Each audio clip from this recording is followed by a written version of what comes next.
बिस्मिल्लाहिर्रहमानिर्रहीम अस्सलाम वालेकुम दोस्तों, हमारे इस टमाटर के पौधे के ऊपर टमाटर तो आए हुए हैं, लेकिन इन टमाटर का साइज़ जो है वो बढ़ नहीं रहा।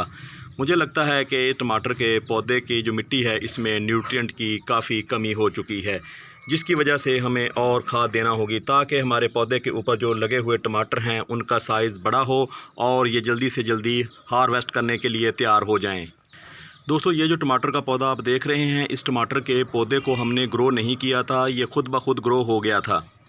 इस पौधे की उम्र तकरीबन 2 माह हो चुकी है। मुझे ऐसा लगता है कि जो सर्दियों में पौधे ग्रो होते हैं या हम सर्दियों में जो पौधे लगाते हैं, ख़ासकर उन इलाकों में यहाँ पे दोस्तों टेम्परेचर काफ़ी हाई रहते हैं, तो वहाँ पे सर्दियों में ग्रो होने वाले पौधे जल्दी से सर्वाइव करते हैं और उनके ऊपर जो फ्रूटिंग होती है वो भी ज़्यादा आती है बनिस्बत गर्मियों के पौधों के।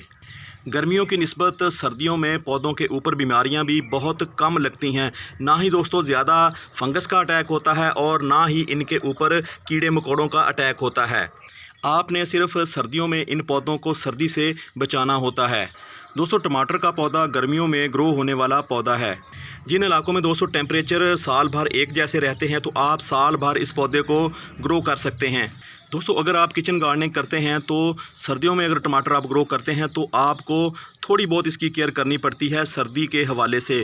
जैसा कि लोग इसकी फार्मिंग करते हैं तो फिर उनको टनल में लगाना पड़ता है। दोस्तों, आप पौधे टनल में लगा रहे हों या फिर आप दोस्तों किचन गार्डनिंग के हवाले से गार्डनिंग कर रहे हों तो आपके पौधों को न्यूट्रिएंट की ज़रूरत रहती है। अगर आप पौधों को अच्छा न्यूट्रिएंट नहीं देंगे, पौधों के ऊपर फ्रूटिंग तो होगी लेकिन उनका साइज़ इंक्रीज़ नहीं होगा और ना ही इन पौधों के ऊपर फिर से ग्रोथ शुरू होगी। आपके पौधे जो हैं इनके पत्ते आपको बूढ़े बूढ़े नज़र आएंगे। तो आइए देखते हैं हमारे इस पौधे की मिट्टी में क्या वाकया ही न्यूट्रिएंट की कमी हो चुकी है। दोस्तों, मिट्टी के रंग की बात करें, इसकी कलर की बात करें तो मुख्तलिफ़ मुल्कों में मिट्टी का रंग मुख्तलिफ होता है। कहीं पे काला होता है, कहीं पे भूरा और कहीं पे सफ़ेद। तो आप यहाँ पे सफ़ेद मिट्टी देख रहे हैं तो इससे लगता है कि आपके पौधे की जो मिट्टी है इसमें न्यूट्रिएंट की कमी हो चुकी है। अगर इसमें न्यूट्रिएंट मौजूद होते तो मिट्टी का रंग थोड़ा सा ब्लैक होना था। तो आप यहाँ पे देख रहे हैं बिल्कुल जो न्यूट्रिएंट हैं वो बिल्कुल ख़त्म हो चुके हैं। पौधे ने सारे के सारे ऑब्ज़र्व कर लिए हैं। तो हमें इस पौधे को और न्यूट्रिएंट देना होंगे ताकि पौधा फिर से ग्रोथ ले सके और इसके ऊपर भरपूर फ्रूटिंग हो। पौधे को खाद देने से पहले पौधे की मिट्टी को हल्का हल्का आप खोद लें ताकि आपके जो पौधे की जड़ें हैं वो डैमेज ना हो। इसके लिए आप इस तरह का टूल का सहारा ले सकते हैं। तो आपने इस पौधे की जो मेन ब्रांच है, पौधे की मेन ब्रांच से आपने इस तरह मिट्टी को खींचना है, इस तरह करके। तो इस तरह आपके पौधे की जो फीडर रूट हैं वो ज़ाया नहीं होगी। पौधा फिर से जैसे ही आप खाद देंगे तो पौधा फिर से सर्वाइव कर जाएगा और इसके ऊपर भरपूर जो फ्रूटिंग होना शुरू हो जाएगी। दोस्तों, मिट्टी को खोदने से इस बात का तो सबूत मिल गया कि हमारा पौधा बीमार नहीं है। इसके अंदर जो रूट सिस्टम है बहुत ही अच्छी तरह डेवलप हो चुका है। सिर्फ़ और सिर्फ हमारे पौधे को न्यूट्रिएंट की कमी है। तो आप यहाँ पे देखें, पौधा हमारा जो है इसकी जड़ें आप देख रहे होंगे माशाल्लाह काफ़ी हेल्दी हैं। फीडर रूट की जो ग्रोथ है वो मुसलसल बढ़ रही है। ये इस बात के सबूत हैं कि हमारे पौधे की जड़ों में किसी किस्म की बीमारी नहीं है। सबसे बेहतर काम तो ये होता है कि जब आप पौधे को किसी गमले में लगाएं तो उसी वक्त पौधे की जो खुराक है उसको उस गमले में पूरा कर दें। अगर आप बाद में आप पौधों को खुराक देंगे तो आपके पौधे की जो ग्रोथ है कुछ दिन के लिए रुक जाएगी, बल्कि स्टेल हो जाएगी। तो आप कोशिश किया करें कि जब पौधा आप लगाते हैं उसी वक्त इसकी जितनी न्यूट्रिएंट वैल्यू होती है वो मिट्टी में पूरी कर दें।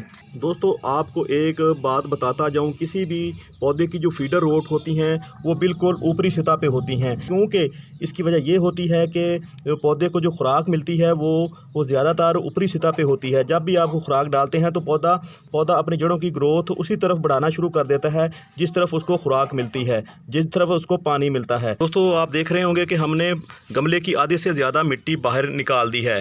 दोस्तों, आज जो हम अपने पौधे को खादें देने जा रहे हैं वो 4 किस्म की होंगी।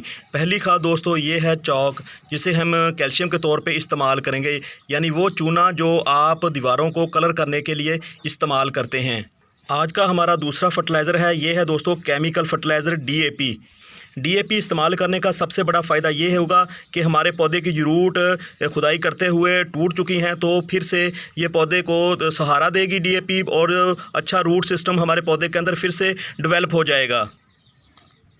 दूसरी 2 खादों को डालने से पहले हम इनको कूट लेते हैं, अच्छी तरह इनको इस बर्तन में मैश कर लेते हैं, ताकि जैसे ही हम अपने पौधे को ये खादें दें, हमारा पौधा जल्दी से इन खादों को अपनी जड़ों के ज़रिए ऑब्ज़र्व करना शुरू कर दे। हमारी आज की तीसरी जो खाद है वो है दोस्तों पोटाश। पोटाश खाद हम पौधों को इसलिए देते हैं कि पौधे के जो ऊपर फ्रूट होता है उसका साइज़ बड़ा आता है। दोस्तों कलर की बात करें तो पोटाश कई कलर की हो सकती है, ये ब्राउन कलर की भी होती है, ब्लू कलर की भी होती है। यहाँ पे हमारे पास जो पोटाश है इसका कलर आपको सफ़ेद नज़र आ रहा होगा। दोस्तों हमारी आज की चौथी खाद है, ये है दोस्तों वर्मी कंपोस्ट या फिर गले हुए गोबर की खाद। पहला काम इस खाद का न्यूट्रिएंट वैल्यू को इंक्रीज़ करना होता है। इसके साथ साथ दोस्तों ये मिट्टी को पोर्स बनाती है, मिट्टी को नरम बनाती है, जिसमें पौधे जो हैं अच्छी तरह सर्वाइव करते हैं, उनकी जड़ें जो हैं वो तेज़ी से मिट्टी में ग्रोथ करती हैं। इन चारों खादों को अच्छी तरह मिक्स कर लेते हैं। तो इस मिक्स शुदा खाद को हमने मिट्टी के ढेर के ऊपर यहाँ पे रख दिया है। अब मज़ीद मिट्टी इसमें शामिल की है और मज़ीद इसमें हमने वर्मी कंपोस्ट शामिल किया है। तो अब इस मिट्टी को अच्छी तरह जो है ना इस गमले में फिल कर लेते हैं फिर से। तो इस तरह कुछ करके आपने दोबारा इस मिट्टी को इस गमले में फिल कर लेना है।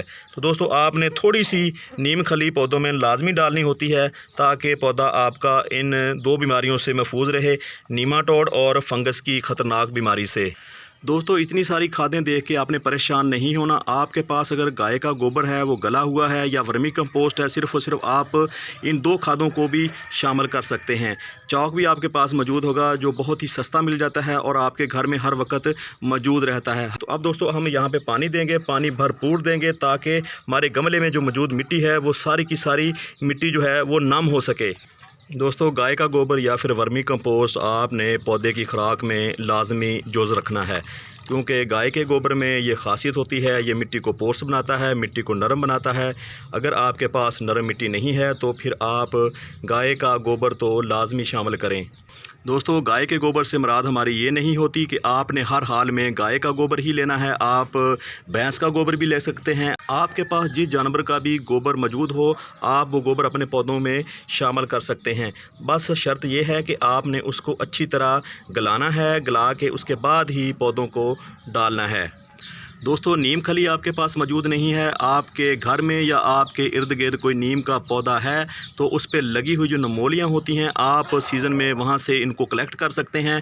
उनको धूप में सिखा के आप उनको पीस के अपने घर पे ही नीम खली तैयार कर सकते हैं। अगर आपको ये काम मुश्किल लगे तो आप नीम के पत्तों को भी शामिल करके उनको अच्छी तरह भुरभुरा बना के उनको डिकम्पोज़ करके अपने पौधों की मिट्टी में शामिल कर सकते हैं। भी आप अपने पौधों को खाद दें, उनकी मिट्टी को दोबारा भरें गमले में, तो आपने पौधों को धूप में नहीं रखना, इनको छांव में रखना है 2-3 दिन के लिए।